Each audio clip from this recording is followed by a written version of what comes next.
going to start up the camera here. We're going to flip the display around, and there's a special menu that comes up, some interesting animations, and you can see depending on which button you press, you get a different feature. You know, for browsing, recording video, the photos.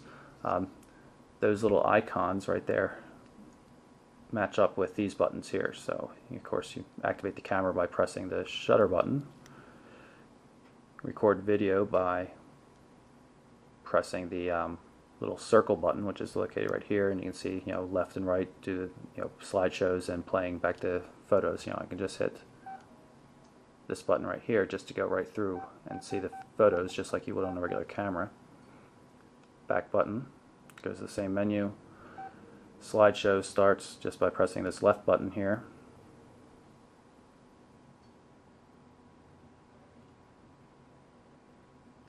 And again the back button. We're going to activate the camera though, which is what we're here for.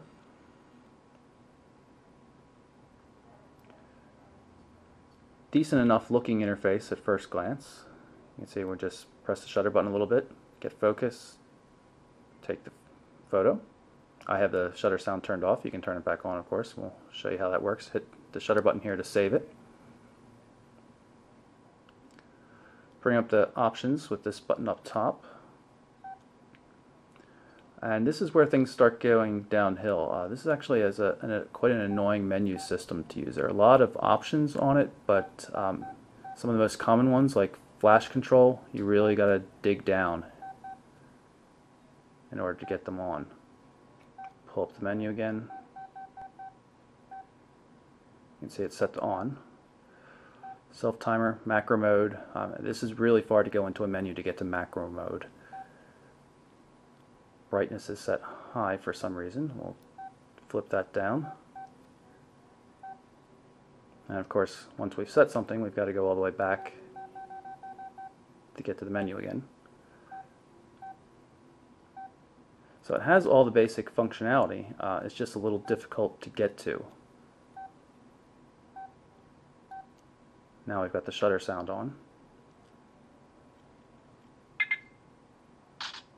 And there you go.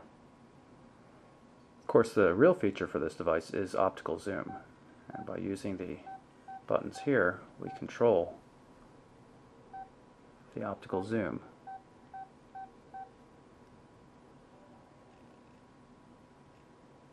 Now you'll notice I'm having trouble getting focus zoomed in. This is not an uncommon problem. This device actually does a pretty poor job with focus in my experience. Nails it 50% of the time. If you have really bright light, you're going to be doing maybe better odds than that, but right now we're sitting under 1200 watts of halogen light. It's not dark in this room, and you can see we were still having trouble focusing with the zoom out. We're back at the external menu again. We're going to start the video player with this button here.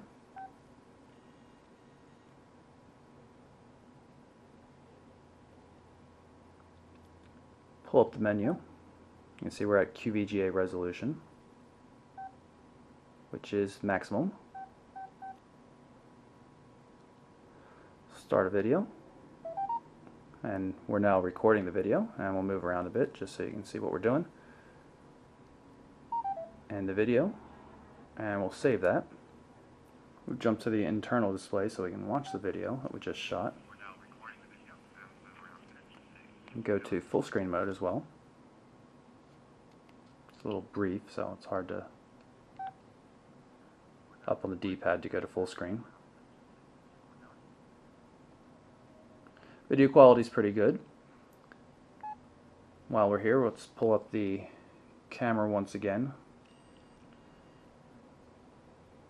so you can see how the autofocus lock button works. It's just right here. So instead of using the shutter button, we use this to get focus, and then press on the D-pad to take the actual photo. Pulling up the web browser on the EXILIM. It's kind of annoying. The browser's been dumbed down a bit, and you have to use Verizon's portal to actually enter in a URL. It's really unsatisfying. It makes it a lot more difficult to use than just having a direct way to put in a URL. You can see I just go to www and it takes me to this page instead, so I then have to navigate and then enter in the address. Pretty annoying. The browser is really not something that people are going to be using much in spite of the EVDO Rev-A data speeds that the device is capable of. If we go through the main menu, you can see that the C721 is compatible with Verizon's VZ Navigator, and we'll go up into messaging, and you can also see it supports visual voicemail, mobile IM. So I'll warn you that uses text messaging for instant messaging, but you do have AIM, MSN, and Yahoo instant messaging at your fingertips. Unlike many of Verizon's feature phones, the EXILIM C721 does not appear to have access to corporate email, only web-based email. You see the mobile email portal will come up in a second.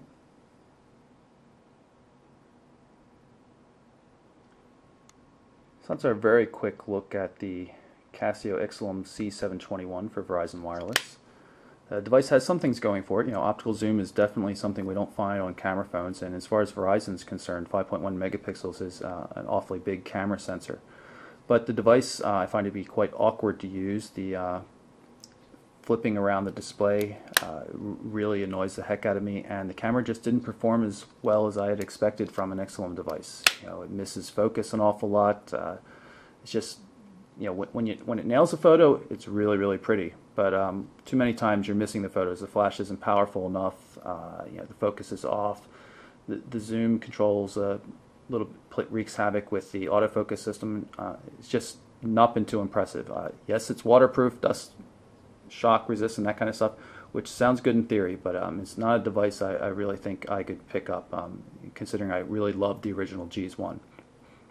So in any case, again, the Casio EXILIM C721, I'm Michael Orrell for MobileBurn.com.